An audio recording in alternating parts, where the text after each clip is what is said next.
Assalamualaikum warahmatullahi wabarakatuh. Alhamdulillah wa syukurillah wa la hawla wa la quwwata illa billah. Mabadu yang terhormat Bapak Ibu Asesor Sertifikasi Dosen tahun 2025 yang saya hormati, izinkan perkenalkan nama saya Sony Zakaria, SSI NH. Saya merupakan dosen tetap program studi Hukum Keluarga Islam, Fakultas Agama Islam, Universitas Muhammadiyah Malang. Mohon izin hari ini saya akan menyampaikan PDT UKT PT, pernyataan diri dosen untuk kinerja Tridharma Perguruan Tinggi bidang pengajaran. Kali ini saya berkesempatan untuk menyampaikan mata kuliah Sosiologi Hukum. NIDN saya adalah 0727039002. Ini merupakan RPS saya, mata kuliah Sosiologi Hukum, yang menjadi acuan saya dalam pembelajaran, mulai dari capaian pembelajaran, deskripsi mata kuliah, tujuan, bahan kajian, sampai pada bagaimana saya menilai, sudah saya rangkum di dalam RPS yang sudah saya buat. Nah, mata kuliah Sosiologi Hukum adalah mata kuliah yang mempelajari hubungan antara hukum dan masyarakat dari sudut pandang sosiologis, yang mata kuliah ini bertujuan untuk memberikan pemahaman tentang bagaimana hukum tidak hanya sebagai sistem norma dan aturan yang berlaku, tetapi juga sebagai fenomena sosial yang erat dengan dinamika sosial, kekuasaan, konflik, dan perubahan sosial. Untuk capaian pembelajaran sendiri yang dibebankan oleh prodi itu ada 3, CPL 2, yaitu CPL sikap, yaitu menunjukkan sikap bertanggung jawab, taat hukum, dan disiplin atas pekerjaan di bidang keahliannya, yaitu kembali ke hukum keluarga Islam, berdasarkan nilai, norma, dan etika akademis dengan semangat kemandirian, perjuangan, dan kewirausahaan. Nah, yang kedua, mampu menerapkan pemikiran kritis, logis, sistematis, dan inovatif dalam konteks pengembangan atau ilmu pengetahuan dan teknologi yang memperhatikan dan menerapkan nilai humaniora yang sesuai dengan keahlian berdasarkan kaidah, tata cara, dan etika ilmiah secara mandiri, bermutu, dan terukur. Ini untuk keterampilan umumnya. Sedangkan CPL yang ketiga, yaitu CPL 7, mampu menguasai konsep teoritis tentang dasar umum, ilmu dasar, dan ilmu penunjang. Dalam hal ini sosiologi hukum masuk dalam ilmu penunjang, yaitu di bagian pengetahuan. Nah, untuk CPMK, capaian pembelajaran mata kuliah sosiologi hukum, diharapkan mahasiswa setelah 1 semester ini menempuh mata kuliah sosiologi hukum, diharapkan mahasiswa dapat menerapkan nilai humaniora dalam konsep sosiologi hukum berdasarkan kaidah, tata cara, dan etika ilmiah secara mandiri, bermutu, dan terukur. Nah, dari CPMK 1 ini dipecah menjadi 2 sub CPMK, yaitu kemampuan akhir di tiap pembelajaran. Yang pertama adalah mahasiswa dapat menjelaskan definisi, sejarah, objek, karakteristik, tujuan, kegunaan, dan manfaat, serta metode, tokoh-tokoh, dan aliran dalam sosiologi hukum.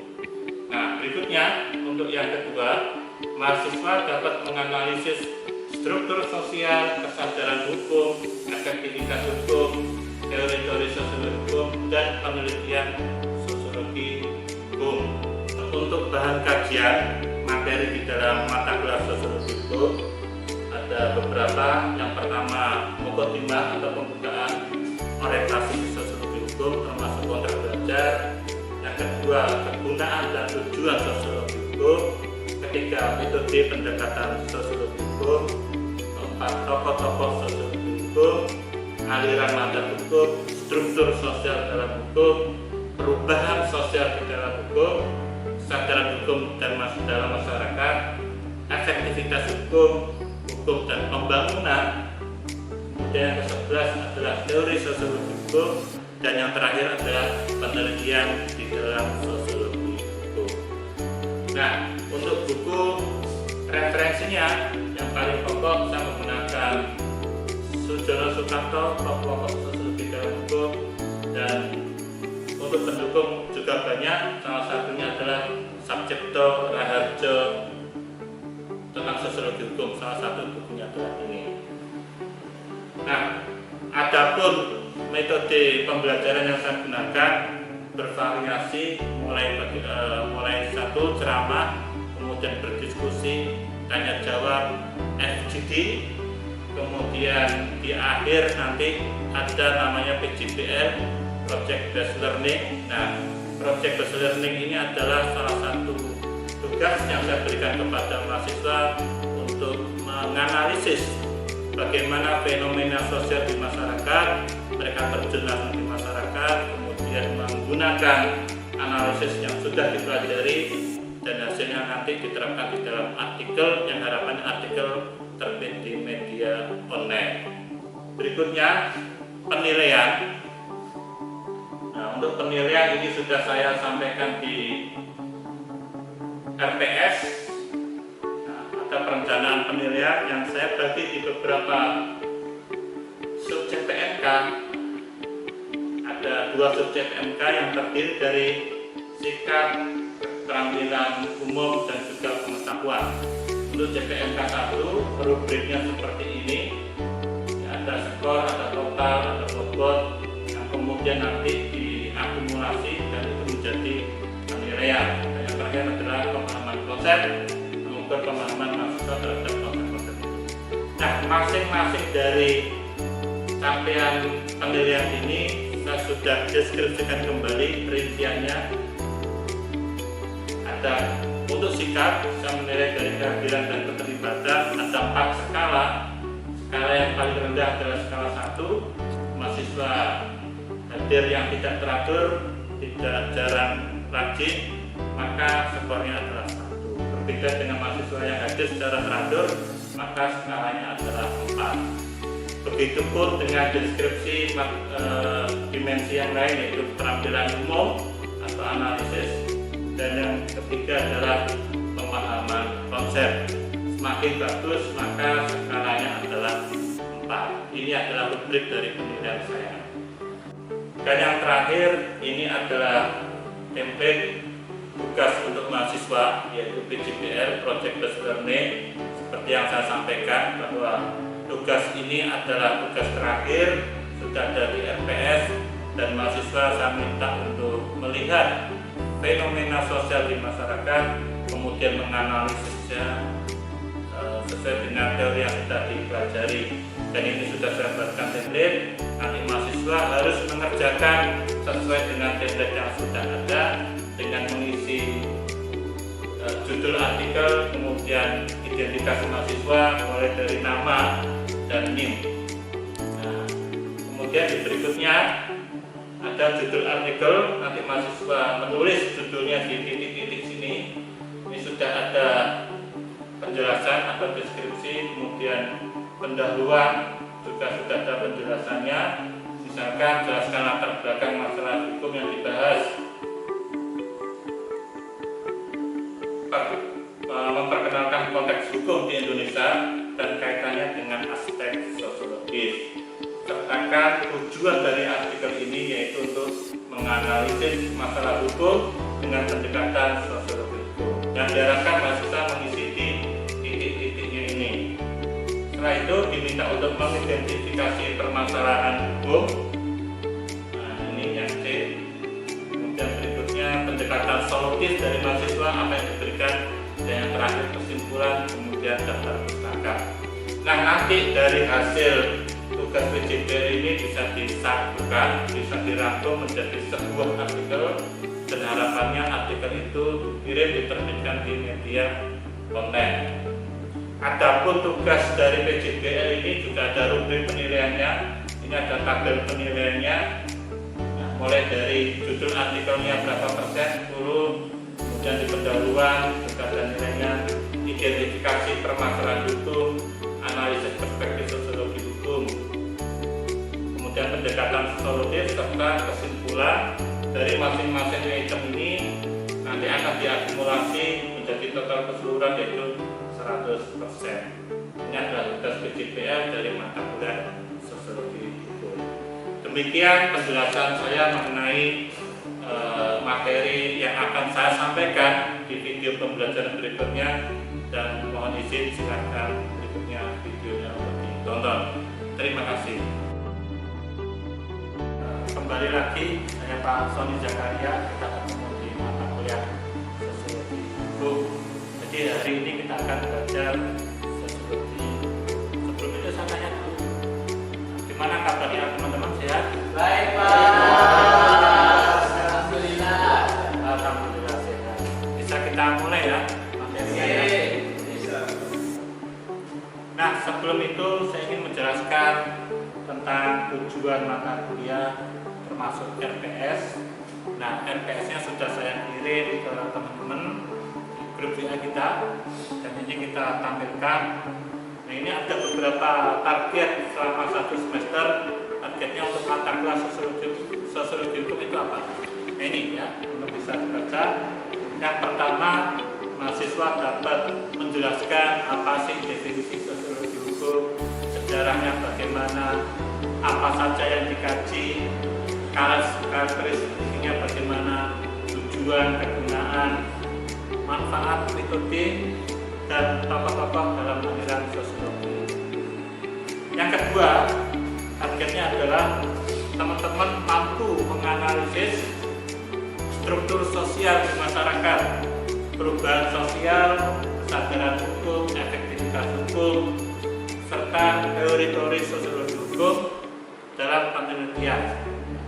Nanti harapannya ketika teman-teman mengerjakan tugas akhir atau skripsi itu pasti atau mendapatkan pendekatan namanya sosiologi hukum. Jadi kajiannya lebih luas, hukum tidak hanya didekati secara teoritis, tetapi juga bisa didekatkan oleh secara sosiologi. Dan mata kuliah ini adalah membantu teman-teman untuk mengerjakan tugas akhir bagaimana melihat hukum dari perspektif sosiologis atau pendekatan sosiologis. Kita akan membicarakan targetnya, capaian pembelajarannya adalah 1. Mahasiswa dapat menjelaskan pengertian sosiologi hukum secara konseptual dan akademik. Nanti ada tugas di akhir pertemuan ini ya. Yang kedua, mahasiswa mampu mengidentifikasi ciri-ciri, karakteristik, dan pendekatan dalam kajian sosiologi hukum. Yang ketiga, mahasiswa mampu memahami dan mendeskripsikan hubungan antara hukum dan masyarakat sebagai objek kajian sosiologi hukum. Yang keempat, mahasiswa mampu membedakan antara pendekatan normatif yaitu hukum tertulis dan pendekatan empiris yaitu sosiologis dalam memahami hukum. Dan yang terakhir adalah mahasiswa mampu memberikan contoh kasus di masyarakat dalam kehidupan sehari-hari melalui kajian sosiologi hukum. Itu ya target kita hari ini. Dan mengapa mempelajari sosiologi hukum itu penting? Hukum itu bukan hanya di dalam teks, tetapi juga dia merupakan sebuah fenomena sosial. Artinya hukum tidak bisa bekerja sendiri, tetapi hukum juga dipengaruhi serta dapat mempengaruhi masyarakat. Maka hukum itu bisa berlaku secara berbeda tergantung dari konteks sosial, budaya, ekonomi, dan politik. Contoh yang paling sederhana adalah masyarakat larangan membuang sampah masih dilakukan oleh masyarakat, ada hukumnya jelas. Dilarang membuang sampah, kalau membuang sampah dendanya seperti ini.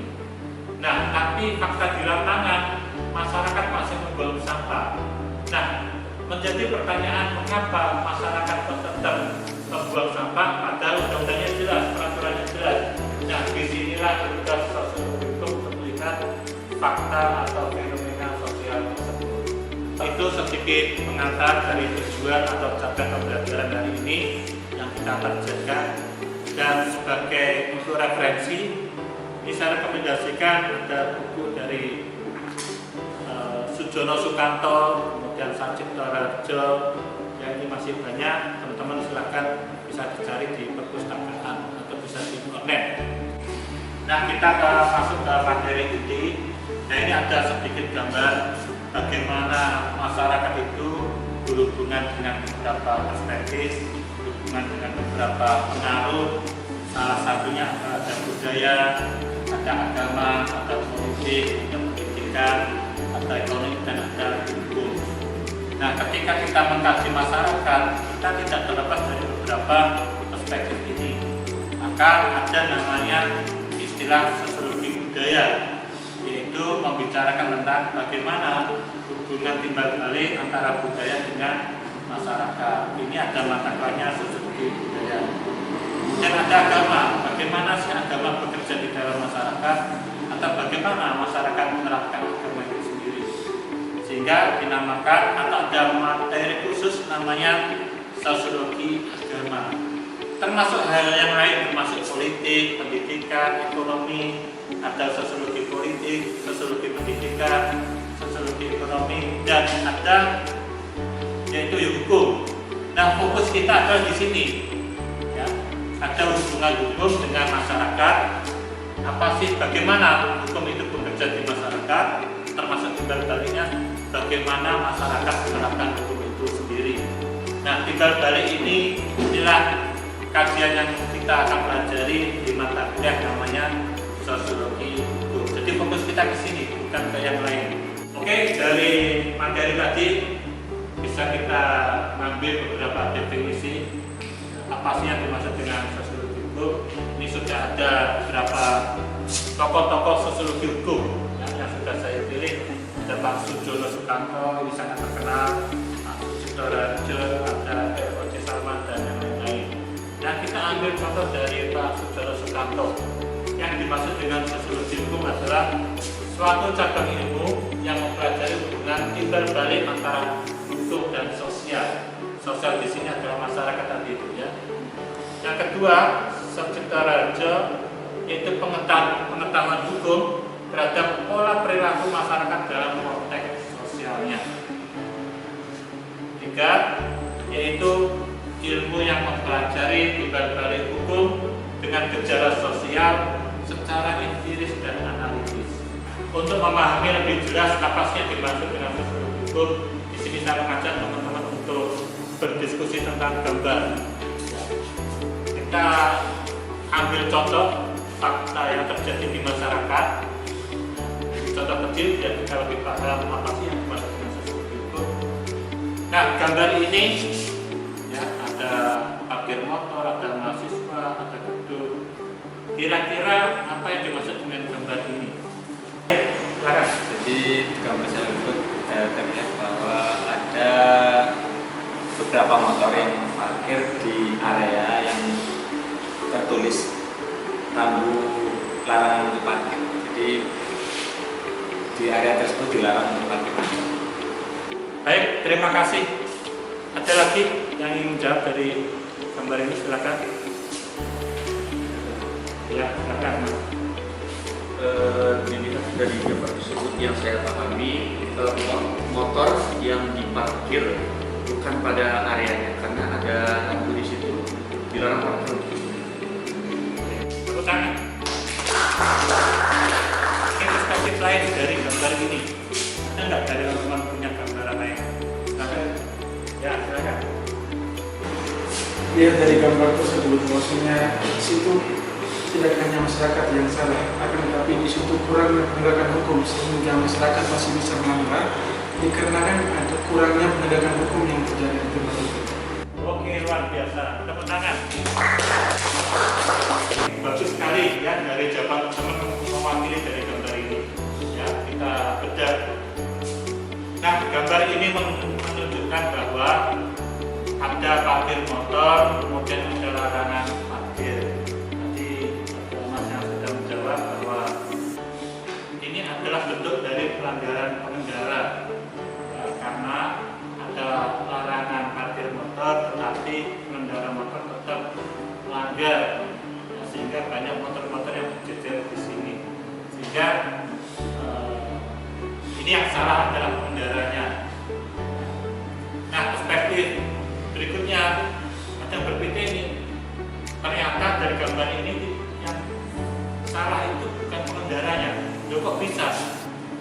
Padahal jelas ada larangan parkir di motor. Nah, setelah dianalisis sama masnya, yang salah atau kenapa, bukan yang salah ya, kenapa kok tetap pengendara itu melanggar? Karena ada penegak hukum yang tidak menegakkan hukum di situ. Contoh satpam, polisi atau siapapun itu, dia tidak menegakkan, hanya membuat simbol hukum di sini. Sehingga ini membuat celah bagaimana masyarakat tetap melanggar tempat parkirnya ini. Dan dari sini dipahami kami ya. Oke, kalau paham, ini saya ada tugas untuk membuat kelompok dan masing-masing kelompok mendiskusikan fakta sosial yang di masyarakat. Ini sudah ada contoh gambarnya. Kita bagi menjadi 4 kelompok. Nah, ini sudah terbentuk kelompoknya ya. Oke, nah dari masing-masing kelompok membedah fakta sosial yang ada di gambar ini. Ini kelompok pertama ya, membedah ada gambar masyarakat berjibun di situ di pasar. Ini silakan didiskusikan dari perspektif sosiologis tadi itu. Dan kelompok kedua membicarakan ini tapi dari perspektif lain, tadi sudah menjawab. Perspektif lain. Yang ketiga, ini ada foto Pak Polisi lagi menilang kendaraan. Silakan nanti didiskusikan. Dan yang terakhir adalah ada gambar antrian Bapak Ibu termasuk nenek dan beberapa rambu-rambu. Ini silakan didiskusikan bagaimana sosiologi melihat hukum yang ada di masyarakat.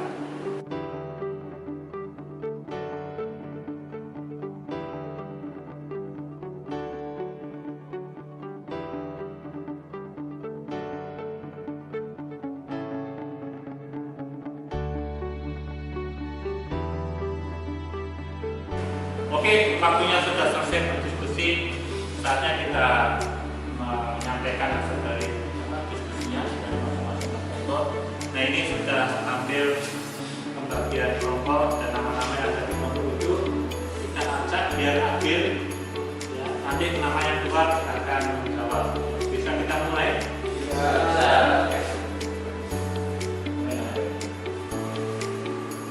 Baik, ada Ahmad Janu. Saya Pak. Ya, baik, silakan. Dari gambar yang tadi disebutkan ada gambar tilang. Nah, itu bisa jadi karena masyarakat yang tidak sadar akan hukum yang diterapkan. Bisa juga karena pemerintahnya nggak tegas untuk menindak itu. Oke, baik, terima kasih. Tepuk tangan dulu. Oke, baik. Itu ya dari diskusi kita, sampai teman-teman lebih paham melalui diskusi gambar kurang lebih sosiologi hukum itu seperti itu. Oke, karena waktunya sudah mau selesai, kira-kira ada yang ditanyakan dari diskusi hari ini, silakan. Saya Pak. Ya, silakan. Jadi seperti yang dijelaskan tadi pada saat sosiologi hukum, apakah kita perlu mengetahui tentang fakta yang terjadi di lapangan atau kita cuma sekedar mengetahui teori yang kita pelajari di kelas? Terima kasih. Apakah sosiologi hukum itu kita harus tahu lapangan atau realitas sosial? Jelas jawabannya harus ya, harus tahu karena kita membicarakan bagaimana hukum bekerja di masyarakat.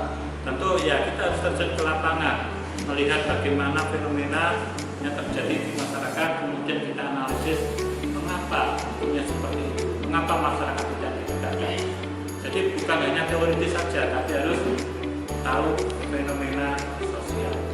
Oke, dari ada pertanyaan lagi. Nah, untuk kesimpulan hari ini, saya ingin teman-teman bagaimana merefleksikan apa yang sudah kita pelajari. Silakan, apa yang sudah kita pelajari, mungkin ada yang menyampaikan. Saya Pak. Silakan. Oke, berdasarkan apa yang kita pelajari hari ini, jadi dapat saya simpulkan bahwa ternyata hukum itu tidak hanya kita pelajari berdasarkan berdasarkan teorinya saja, tetapi juga harus melihat realitas ataupun praktek yang terjadi di lapangan, sehingga hukum itu mampu memberikan ataupun memenuhi kebutuhan masyarakat. Mungkin itu. Ya, tepuk tangan. Memang saya ingin memberikan tugas, ya, yaitu tugasnya membuat apa yang teman-teman pahami tentang sosiologi hukum, ya, sudah masing-masing ada catatannya ditulis, dan tugas itu dikumpulkan pekan depan, dan kita akan ketemu kembali. Yang ditanyakan cukup jelas ya. Baik, terima kasih untuk mata kuliah hari ini. Semoga kita akan ketemu pada pekan depan, berdiskusi kembali tentang sosiologi hukum, dan semoga ke depan kita bertemu dalam keadaan sehat walafiat. Amin. Maka dari itu kita akhiri mata kuliah ini dengan membaca hamdalah bersama-sama. Terima kasih. Dari saya, assalamualaikum warahmatullahi wabarakatuh.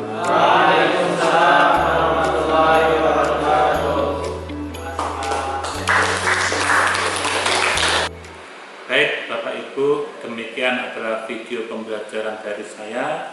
Atas perhatian dan penilaian Bapak Ibu semua, kami sampaikan terima kasih sebanyak-banyaknya, dan semoga video pembelajaran ini bermanfaat bagi kita semua. Amin ya rabbal alamin. Dari saya mohon izin undur diri. Assalamualaikum warahmatullahi wabarakatuh.